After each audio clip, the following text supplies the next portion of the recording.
recognizing the unsung heroes of sports media. I'm stuck in this pit, working for less than slave wages, working on my day off. This is the Producers Podcast with Brady Farkas. I'm the executive producer. Oh, you're the executive producer. And it starts now.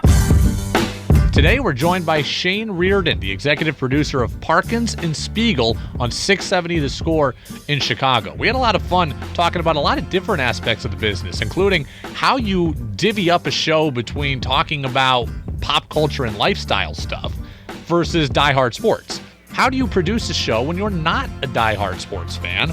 And how do you go about building up a great rolodex when it comes to booking guests? So I hope you enjoy Shane Riordan of 670 The Score. And hey, he was fun. He was entertaining. He used some colorful language at times. So take that into account as you listen. So let me just ask you right off the bat, what does it mean to you to produce large market radio? Well, I think there's a lot to it, right? I grew up in the area. I grew up just 25, 30 minutes north of Chicago. The station, 670 The Score, started in 1992, 2 months before I was born. I grew up listening to every show. I grew up listening or going to every remote. I knew the station front and back from the day I could start comprehending what sports talk radio was. It's the only thing I've ever wanted to do. And now I'm the station's executive producer, and we just celebrated 30 years this past Wednesday. It's kind of like I do have to wake up every morning and pinch myself. So to be, where I am in market 3, it's absolutely incredible. I love what I do. You knew you always wanted to be at The Score. Did you know you wanted to be a producer, or did you want to be an on-air guy? Because so many producers fight that battle that producing is just a stepping stone to being on air. Yeah, I've never had that urge to be an on-air host. I don't like, this is maybe a little taboo, I don't particularly like sports that much. Like working in sports talk radio has kind of removed my ability to be a fan. Like when I get home at night, I don't like to immediately turn on whatever game is on that night. I'm really into cooking, so I'll put on whatever game is on, but then put it on mute, turn on some music, and just start making dinner. And then, read and catch up what I have to read and catch up with. But I've never had that urge. No. What's nice about our show is it's very collaborative. All 4 microphones are on all the time. And I have a couple of podcasts of my own to have that outlet if I want to be the main voice. But I've never had that urge. I think with being a producer, you kind of have to ditch the ego a little bit and use your ability to prop up others more than yourself. I think being a producer, there's the inclination that you have to almost know more than the host does because you feel the need to sometimes fill in some gap that they may be missing. You, as not a diehard sports guy who's not watching every pitch of every game, how do you contribute to the show when maybe you don't have the knowledge institutionally that they have about the game that happened last night? Yeah, I mean, these guys are that exact definition. They're diehards. They watch everything. They see everything. And me and my co-producer, Chris Tannehill, who Baird Sports Media, I feel like writes a new feature on every single week. He's the absolute best in the business. We prop our guys up in different ways. Like, our show is not hardcore hitting sports content 24/7. I think COVID really changed that. When we had that stretch of not having any sports to talk about, you had to show that you could just open a microphone and entertain people. Sports radio, talk radio, music radio, any type of spoken media is just about entertaining someone. It's about getting someone from point A to point B. So our show is like 60% sports, 40% pop culture. We love throwing on actors with Chicago ties. We love throwing on musicians. The Bear on FX is huge right now. So we've had Jeremy Allen White on a couple times from Shameless. We've had Maddie Matheson on from that show. We really kind of, it's a sports analogy, a sports metaphor, sure, but we really spray to all fields. And you talk about what the hot story is, or my big thing is, if you're passionate about something, show me that you're passionate about it and talk about it. I fucking hate hockey. Can't stand hockey. One of the hosts, Matt Spiegel, big hockey guy. Blackhawks were in the news. They're basically going to break down the organization and let Eddie Olczyk basically just walk to Seattle. And there's another rebuild. He's super passionate about it. I hate hockey, But if you're passionate about something, it's going to come through and listeners understand that. So the long way to answer your question is we all have our ways of contributing to the show. And I trust those guys when it comes to having the most sports knowledge. I'm not going to pretend to have a bunch of sports knowledge because that just comes off as inauthentic. You mentioned COVID changing things in terms of kind of how the show is constructed from a sports to non-sports breakdown. Do you think that's the case everywhere or just for your show? And what I mean is when I first got into the business, 8 years ago, I was kind of taught that, hey, the lifestyle stuff is good, but only put it at the end of a segment, right? The first 8 minutes, hard-hitting sports, last 3, that's when we talk about our trip to the supermarket or your men's league basketball game or whatever you watched on TV yesterday. What's kind of your philosophy on when to put in the pop culture, when to put in the lifestyle stuff in a segment or in a show? You as an entertainer, as a sports talk host, as a radio host or whatever, you have a relationship with your listeners. Your listeners know you better than you know yourself. They might be listening to you longer than they listen to their wife or husband or kids talk per day. These people are absolutely committed to your life, right? So if our listeners know that, hey, Shane he talked about having a date last week. I care more about listening to how Shane's date went more than I care about what Justin Steele did for the Cubs last night. Like, who gives a shit? It's all about your relationship with your listener. I'm a huge relationship guy, big time. Maintaining, establishing shit like that with relationships. So when it fits, it fits. Our program director, Mitch Rosen, who's also pretty heavily involved with Barrett Sports Media, and Jason Barrett, his philosophy is play the hits. We understand that. Like, if the Cubs are the biggest story, the Cubs are the biggest story. If the Bulls are the biggest story, the Bulls are the biggest story. That's likely going to lead the 2, 3, 4, and 5 o'clock hours. But there's also a time for you letting your personality show and letting your listeners know that, hey, we are literally just like you. We have the same exact problems. We have the same exact issues. We've got the same problems with our significant others, with our friends, with our social lives, whatever. We just have a microphone to talk about it. So if your trip to the supermarket was so damn entertaining and it fits better at the top of an hour because you've got more on that and you're more passionate about that than Justin Steele's start last night, then let it lead the 2 o'clock hour. If you can show that you're passionate about something, the listener will see that and will be just as entertained as they would listening to you break down the Cubs game from last night. You've said the word entertainer a couple of times, and that's interesting because my first partner I ever had in this business is Arnie Spanier, right? And one of the kind of godfathers of sports talk radio. And on his Twitter bio, it said, entertainer. And I kind of scoffed at it. And I was like, man, we're journalists. We're journalists here. We should be doing journalism. And it took me about 2 years to realize, you know what? He had it right all along. It really is just about there are journalists who do what we do, but you don't have to be a journalist to be good at this job. No. If somebody knows more than you about something, why pretend like you know more than they do?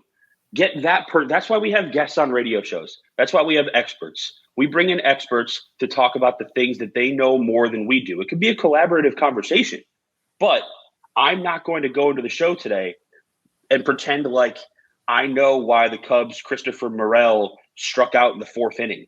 Like, I've never played baseball at professional level. Like, we'll talk to somebody who can analyze Christopher Morel's performance. We are there to be the boat or the ship or whatever to deliver you the content that you want. If my content is more cooking and entertainment related, then that's what I'm going to bring. If people don't like to listen, don't have to listen. But I think in a show like ours, with 4 people who are speaking pretty equally, there's something for everybody. What's it like to have a second producer on with you?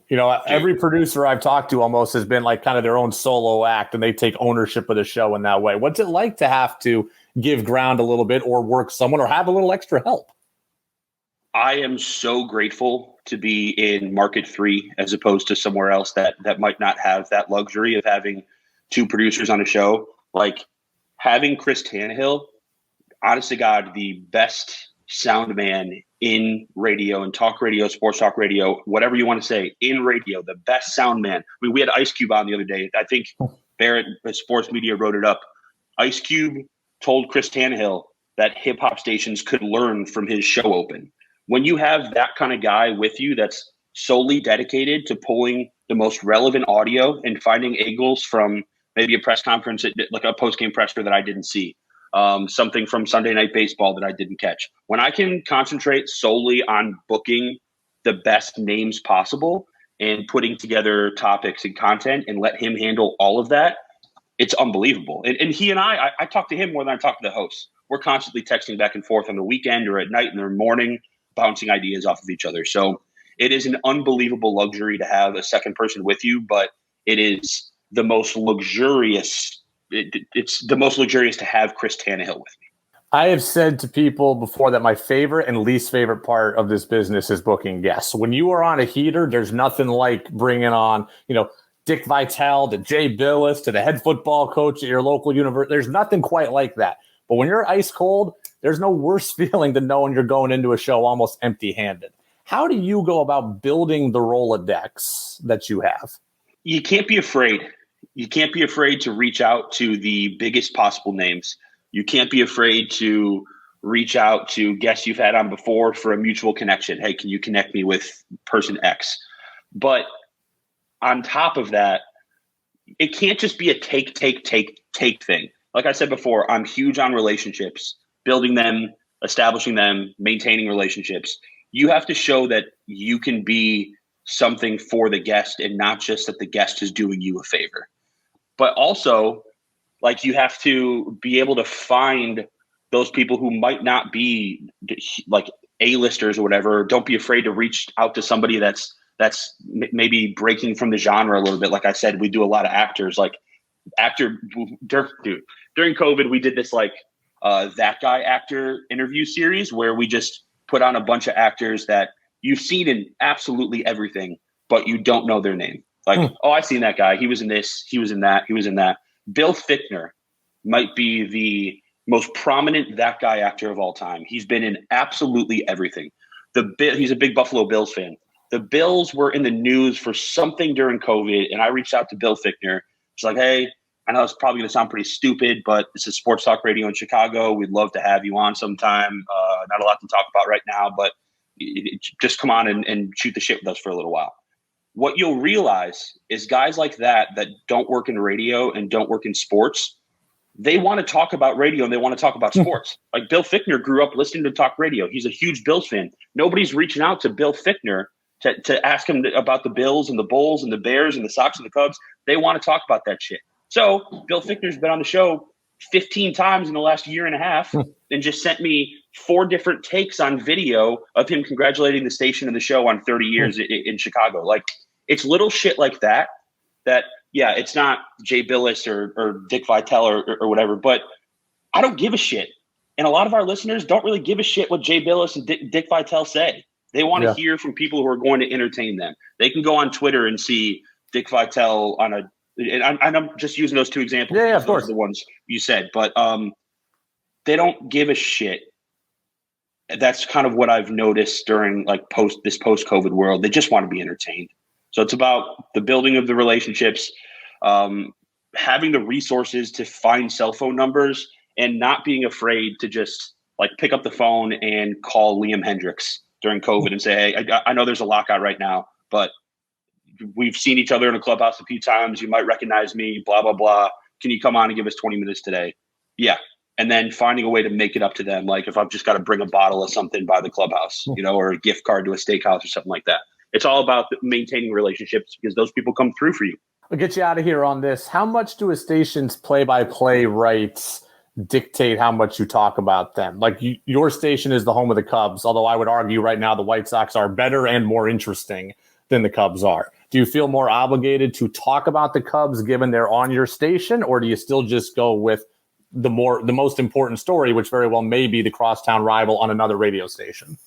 We don't cater our content to the fact that we have the rights for the Cubs or the Bulls. You talk about what the story is. And the catch-22 in this situation is the White Sox, although, like you said, the more interesting story, the better team, their fan base is the 4th largest in the city. They'll never have a larger fan base than the Bears, Bulls, or Cubs. They just won't.